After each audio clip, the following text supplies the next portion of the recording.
Assalomu alaykum. Ulitkalar haqida yana qisqacha ma'lumot berib o'taman. Ulitkalar 25 gradus issiqlikni xohlaydi, ya'ni yaxshi ko'radi.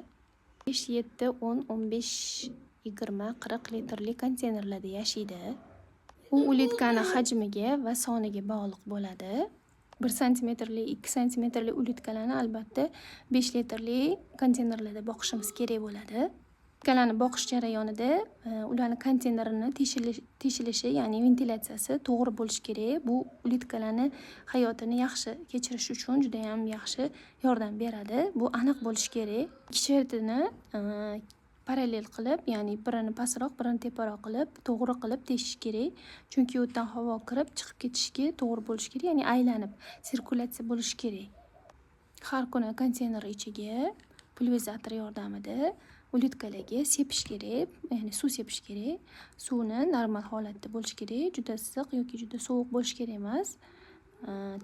Xona haroratidagi suvlarni sepib, ulitkalarni har kuni bir mahal yoki ikki mahal suv bilan namlantirib turish kerak. Ulitkalar bilasizlar, namlikni yaxshi ko'radi va ulitkalarni kokosviy substratda boqiladi.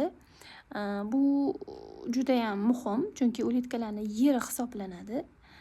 Qancha ko'p yaxshi toza konteynerda, ya'ni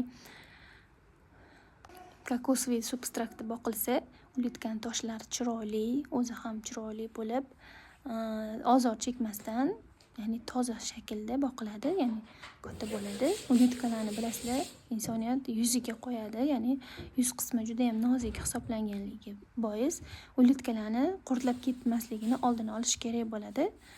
Buning uchun ulitkalarni shu konteynerda qanchalik toza, ozoda saqlansa, bu maqsadga muvofiq bo'ladi. Ulitkalarni ayniqsa yoz kunlarida, ya'ni yoz oylarida juda ham ko'p xabar olish kerak, ya'ni har kuni 2 mahal, 3 mahal xabar olib turish kerak. Ulitkalar issiqda qolib ketishi kerak emas, ya'ni oftobni yoqtirmaydi, ya'ni qorong'i joyni yaxshi ko'radi. Lekin o'zini konteynerini ichi o'sha 25 gradusdan oshib ketmasligi kerak. Chunki bu ulitkalarni harorati hisoblanadi. Ulitkalarga har kuni 2 mahal yoki 1 mahal toza ovqat berish shart va eski qoldiqlarini, ya'ni konteynerdan olib, tozalab, yana qaytadan yuvib, cho'miltirib solishni tavsiya beramiz. Ayniqsa yoz oylarida ulitkalarga juda ham ko'p har ovqatlanganda konteynerning ichiga, ya'ni o'sha berilgan sabzavotning ustiga kalsiy smes sepib berishimiz muhim va zarur.